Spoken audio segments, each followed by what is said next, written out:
Bago tayo magsimula, panoorin nyo muna yung video bago kayo mag-comment ng kahit na ano. Siguro 6 minutes video lang to, guys. Oo, 6 minutes lang to.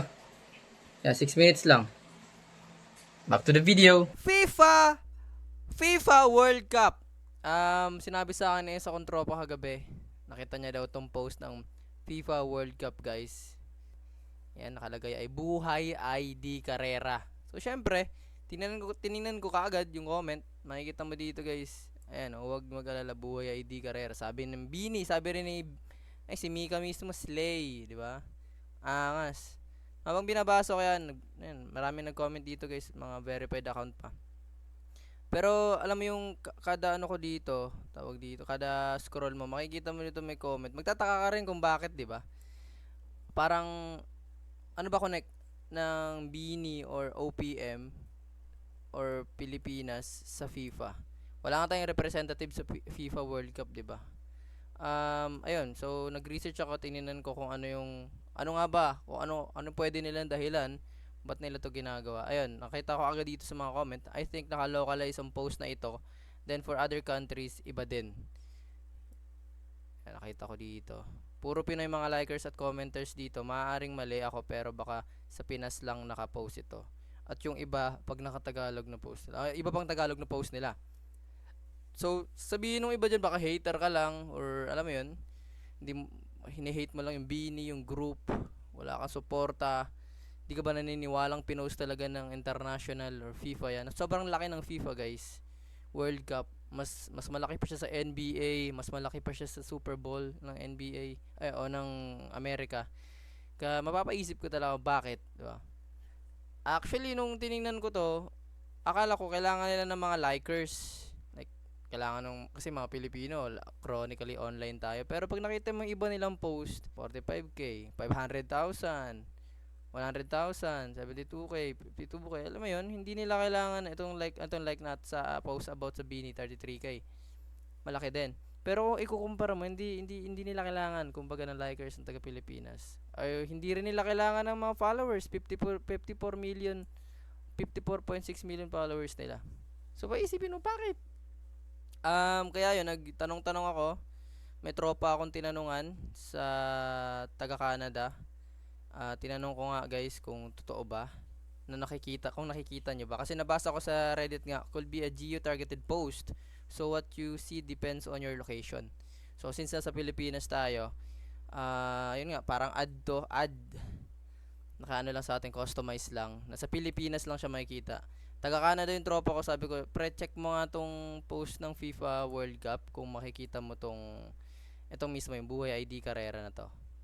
So tiningnan ko, wala, in-screenshot niya sa akin. Ang meron lang ito, tsaka itong Toronto na to, tsaka itong iba. Ito wala to sa screenshot niya.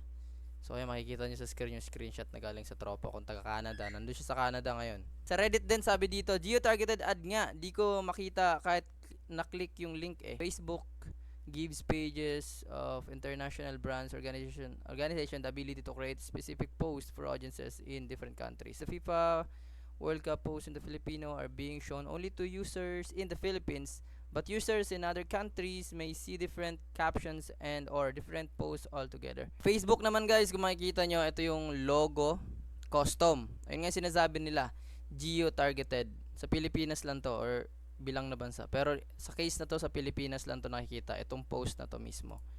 Dito naman sa isa, public. Diba? Yan, public. Yan yung public nilang post. Kumbaga, buong mundo yan nakikita.